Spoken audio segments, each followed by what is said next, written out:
Hello Superset Maniacs and welcome back to my channel. Nick Walker had an incredible Mr. Olympia debut. Placing 5th at his first Mr. Olympia in such a stacked lineup is not a small thing, especially when most of the fans and athletes believe he should actually have placed 4th in front of Hunter Labrada. But that's a subject for another video.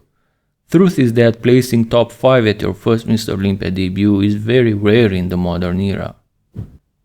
So I wanted to compare this physique of Nick Walker to another incredible Olympia debut physique, more specifically 2008 Mr. Olympia Phil Heath, where Phil took 3rd. Phil became one of the greatest of all time in the meanwhile, many people believing Nick Walker as well will become huge.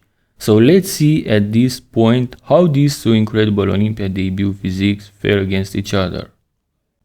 Before I begin, I want to thank Mark's Max Muscle for suggesting me this great video idea. For those of you who don't know, he helps a lot all these smaller bodybuilding channels, unlike all the other bigger channels, so big thanks and respect to Mark.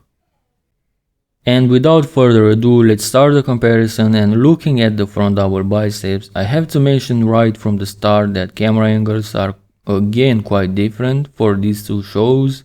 Phil's peaks are taken from a point far below the stage, whereas Nick's look somewhat around the stage level. These two physiques are quite different. Phil is narrow but with a narrow waist as well, while Nick is wider with a much wider waist at the same time.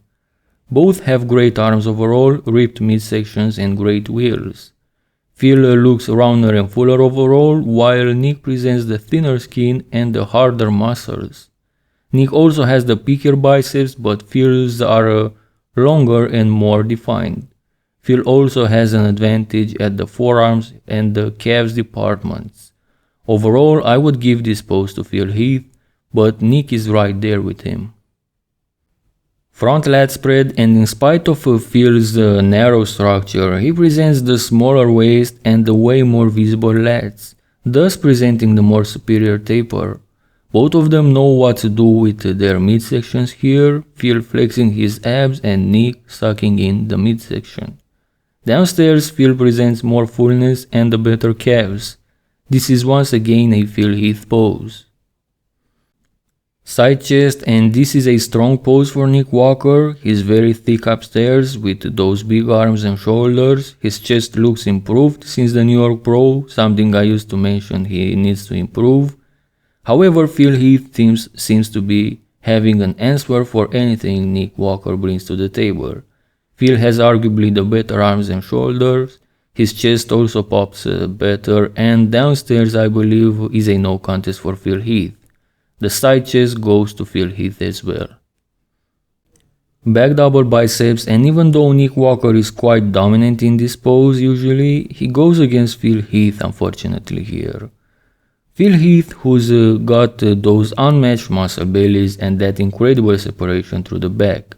The lower body goes to Phil as well. The only thing where Nick Walker probably has an advantage in this pose is the bicep peaks. But it's obviously not enough, so Phil gets another point. Nick Walker's rear lat spread looked much worse at the Olympia than 2 weeks prior at the Arnold. I don't know what happened there, but regardless, I still don't believe he's at the level he can challenge Phil Heath from the back. It's true, 2008 Phil was not the powerhouse he would become in the following years in the back shots, but he dominates this young version of Nick Walker in this pose as well, in spite of the fact that Nick Walker is wider. Side triceps, and Nick Walker has one of the best side triceps poses in the world right now. However, Phil Heath has one of the best side triceps of all time, if not the very best one. Even here in 2008.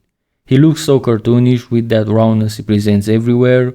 He's got the fuller triceps, the fuller chest, the fuller shoulder, and the smaller waist.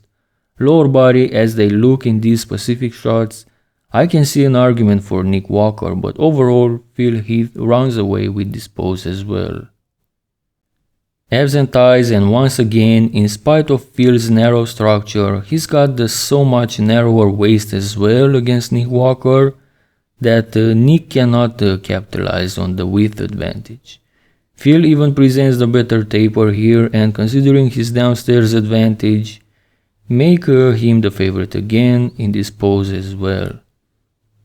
Most muscular, and I'm afraid I'm gonna lose all the die-hard Nick Walker fans from my subscribers list, as I believe this last pose seems to be going to Phil Heath as well. It's true that Walker looks great, but once again, Phil has the answer for everything. In this crab variation, you could argue that Nick has a considerable advantage when it comes to overall width, but Phil's roundness, fullness and dryness at the same time are too much for Nick Walker here in my opinion. Phil Heath dominates in this comparison. I believe he had the upper hand in all the 8 mandatory poses against Nick Walker. However, it should be mentioned that Nick was very close in most of the poses. This conclusion does not make Nick an inferior bodybuilder, but only at this time in his career, he is no match to this version of Phil. What do you guys think about this comparison? Which poses do you think Nick Walker should win against Phil Heath? Let me know in the comment section below. Also like this video if you enjoyed it, subscribe to the channel, and as always, thank you guys and see you next time.